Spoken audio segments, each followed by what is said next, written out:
យល់យ៉ាងណាដែរបងប្អូនធឿនធារាស្រងេះស្រងោចស្ទើរខ្លោចចិត្តពេលទៅដល់ហាងរបស់ចរណៃក្តុកក្ដួលខ្លាំងពេកលួចហូតលុយពីហោប៉ៅស្ងាត់ៗជួយដល់បច្ចរណៃដល់ថ្នាក់ធ្វើឲ្យនាងរំភើបឡើងស្រក់ទឹកភ្នែកចាឃើញបងមកថ្ងៃនេះផ្ទាល់ទស្សនវិជ្ជាហាងពេជ្របងចរណៃបងមានអារម្មណ៍យ៉ាងណាដែរបងឃើញឆេះអស់លីងមកសម្រាប់ខ្ញុំបានមកដល់ទីតាំងផ្ទាល់គឺខ្ញុំមានអារម្មណ៍ថាសោកស្ដាយខ្លាំងមែនទែនហើយក៏មានថាលើកចិត្តទៅដល់បងស្រីចរណៃបងបាទចានៅពេលដែលចង់ដឹងពីអារម្មណ៍បងពេលដែលឃើញភ្លើងឆេះភ្លាមពេលហ្នឹងដូចថាដឹងថាជាបងហាងចរណៃបងឃើញគាត់យប់អីពេលហ្នឹងបងមានអារម្មណ៍មិនដែរឃើញគាត់ផ្ទាល់បងខ្ញុំឃើញគាត់មានអារម្មណ៍ថាណាត់គាត់ខ្លាំងមែនទែនព្រោះគាត់ជាអ្នកថែរក្សាបាច់គុណខ្មែររបស់យើងដែរបាទជាអ្នកដែលស្រឡាញ់ថែរក្សាក្បាច់គុណដូចជាខាងធីរាដែរមិនបាទពេលដែលឃើញហើយគឺថាក្តុកក្ដួលហ្មងបាទក្រុមហ៊ុន Gensburg តែងតែដូចជាបងអីចឹងណាបងដូចថាឲ្យតែឃើញខ្មែរយើងមានទុកគឺតែតែចេញមុខGensburgដូចជានាំ BA បងអីចឹងទៅជួយចឹងណាបងគិតថា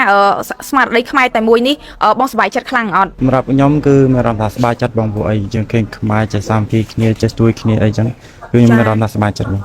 ចាហើយបងមានពាក្យពេចន៍5ផ្ញើទៅកាន់ពុកម៉ែបងប្អូនអរគុណ Gensburg ដូចថាឲ្យនៅតែបន្តសេចក្តីល្អបែបហ្នឹងតទៅទៀតចាសម្រាប់ខ្ញុំ5ផ្ញើទៅដល់ពុកម៉ែបងប្អូនរបស់គ្នាជួយគ្រប់គ្រងទៅដល់ Gensburg ហើយក៏បាន Gensburg ជួយទៅដល់កូនខ្មែររបស់យើងច្រើនសម្រាប់ខ្ញុំมันមានអីច្រើនណាស់បងគឺមានទឹកចិត្តបន្តិចបន្តួចគឺជួយបងស្រីច្រើនណាស់បាទអូល្អមែនតើពិសេសមែនតើសម្រាប់ខ្ញុំគឺមានតែជូនពរឲ្យគាត់ខំស្មារតីឡើងកុំបាក់ទឹកចិត្ត